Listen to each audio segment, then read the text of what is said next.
बंगाल में आग लगी तो असम में भी लगेगी, नॉर्थ ईस्ट में भी लगेगी और दिल्ली में भी लगेगी और आपकी कुर्सी हिल जाएगी। तो जवाब में असम के मुख्यमंत्री हिमंता बिस्वा शर्मा ने कहा कि ममता दीदी, आपकी हिम्मत कैसे हुई असम को धमकाने की, हमें लाल आंखें मत दिखाइए। तो दूसरी ओर आज बीजेपी के बंगाल बंद का असर दिखा है कि इंपैक्ट दिखा। इस दौरान एक बीजेपी के नेता की गाड़ी पर 6 राउंड फायरिंग भी की गई। तस्वीरें बहुत ज्यादा विचलित कर सकती हैं, लेकिन बड़ा सवाल यह है कि क्या इंसाफ की लड़ाई के नाम पर अब धमकी देने का सिलसिला शुरू हो गया है। आज इसी मुद्दे पर होगी सबसे जोरदार, सबसे जबरदस्त पॉलिटिकल टक्कर। यह इंसाफ की लड़ाई है जो सियासत पे आई है, धमकी तक खिंचाई है। आज सीएनबीसी आवाज की टक्कर का वेडनेसडे एडिशन यानी बुधवार एडिशन इसी विषय पर व्यूअर्स।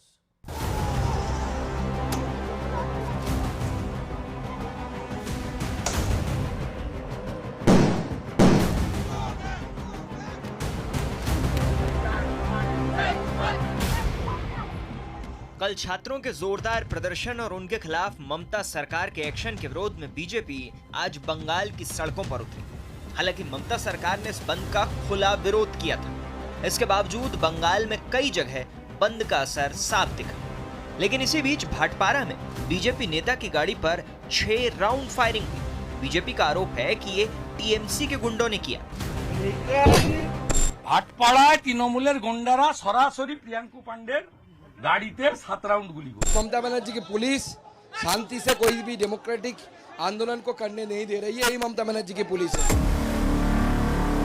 उधर ममता बनर्जी ने प्रधानमंत्री मोदी और बीजेपी के खिलाफ आरोपों की झड़ी लगा दी। যেদিন থেকে বিজেপি ক্ষমতায় এসছে 2014 থেকে বাংলার জন্য এক অভিশাপ হয়ে গেছে। মোদি বাবু, আপনার পার্টিকে দিয়ে আগুন লাগাচ্ছেন। মনে রাখবেন, বাংলায় যদি আগুন লাগান আসামও থেমে থাকবে না, নর্থ ইস্টও থেমে থাকবে না, আর দিল্লিও থেমে থাকবে না। আপনার চেয়ারটা আমরা টলমল করে দেব। आप कल्पना करिए, यदि ख्वाबों ख्यालों में इनकी केंद्र में सत्ता होती तो उंगली तोड़ दी गई होती, अंजाम भुगतवा दिया गया होता और कैरियर बर्बाद कर दिया गया होता।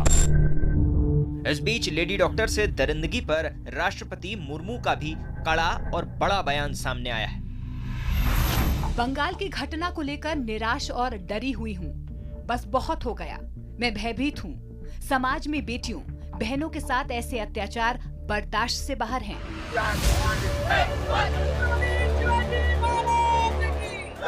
बंगाल में न्याय पर सियासी बवाल के बीच महाराष्ट्र में शिवाजी के मुद्दे पर उबाल है। सिंधुदुर्ग में छत्रपति शिवाजी की मूर्ति गिरने पर उद्धव गुट आक्रामक है। सरकारची ही महाराष्ट्रद्रोही आणि शिवद्रोही ही प्रतिमा ही अधिक अधिक अधिक उघड होत चाललेली आहे। याला महाराष्ट्राबद्दल प्रेम नाही, छत्रपतींबद्दल आदर नाही। आणि हा पुतळा जो आहे हा नेव्हीने उभारला होता। त्याचं कंप्लीट डिझाईन नेव्हीने तयार केलं होतं। मतलब 45 किलोमीटर पर आवर अशा प्रकारचा वारा, सुसाट्याचा वारा जो भोग होता आणि त्या याच्यामध्ये पुतळ्याचं नुकसान झालेलं आहे। तो आज इसी पर होगी देश की सबसे बड़ी बहस। महाराष्ट्र से बंगाल, सियासी उबाल। महाराष्ट्र से बंगाल, सियासी उबाल, धमकी तंत्र का विश्लेषण। ममता दीदी के धमकी तंत्र का विश्लेषण। ममता बनर्जी मुख्यमंत्री पश्चिम बंगाल, मोदी बाबू आप बंगाल में आग लगवा रहे हैं। बंगाल जला तो असम जलेगा, असम जला तो नॉर्थ ईस्ट और दिल्ली भी जलेगी, आपकी कुर्सी हिल जाएगी। ये कहा है ममता बनर्जी ने, यानी ये ब्रेजन थ्रेट है, ये धमकी है दिल्ली को, ये धमकी है देश को। इसके मायने क्या हैं? बंगाल सरकार, बीजेपी के बंगाल बंद पर ऑफिस ना आने वालों पर कार्रवाई की धमकी। एक और धमकी दी गई। अब मैं बढ़ता हूं अरूप चक्रवर्ती, सांसद है टीएमसी के। तुम डॉक्टर्स घर जाओ या अपने बॉयफ्रेंड के साथ घूमो, क्या बोला? लेकिन हड़ताल से कोई जान गई तो जनता का गुस्सा फूटा, तो हम तुम्हें नहीं बचाएंगे। डॉक्टर्स को धमकी, केंद्र सरकार को धमकी, बीजेपी को धमकी, डॉक्टर्स को धमकी। उज्जैन गुआ मंत्री ममता सरकार के ममता बनर्जी पर उंगली उठाने और इस्तीफा मांगने वालों की उंगलियों की पहचान को करना होगा।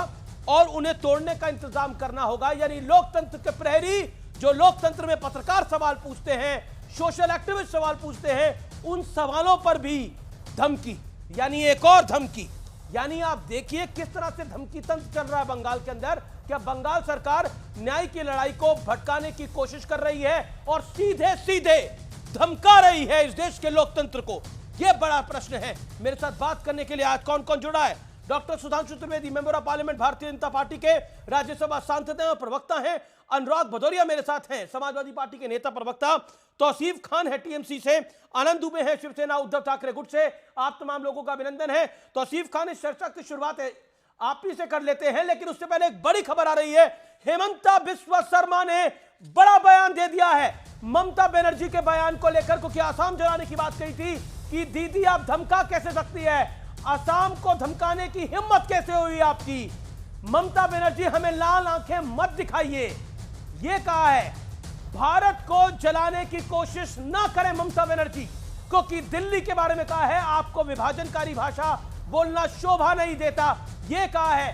ये धमकी तंत्र क्यों है, ये बड़ा सवाल है जो असम के मुख्यमंत्री ने बोला है। तौसीफ खान, ये धमकीबाजी क्यों, ये धमकीबाजी क्यों? असम जलाने की बात, दिल्ली जलाने की बात, नॉर्थ ईस्ट जलाने की बात क्यों? अमित जी, देखिए, ममता बनर्जी के सामने हेमंता बिस्वा शर्मा के जो पॉलिटिकल पहचान है वो बहुत हल्की है। हेमंता बिस्वा शर्मा कांग्रेस में थे और उनके खिलाफ भ्रष्टाचार का बहुत बड़ा आरोप, एक पूरा किताब बीजेपी ने खुद छापा और उसके बाद हेमंता बिस्वा शर्मा ने बीजेपी ज्वाइन किया और किन गुप्त कारणों की वजह से उन्हें जो है मुख्यमंत्री बनाया गया, ये जनता के सामने है। सवाल ये उठता है कि आज सड़क में और कल सड़क में जिस तरीके से उपद्रव मचाया गया है बीजेपी द्वारा, वो देश को असली मुद्दों से, कोलकाता में जो असली मुद्दा है उससे शिफ्ट कर रहा है। असली मुद्दा ये है कि जो रेप की पीड़िता है उनको न्याय दिया जाए।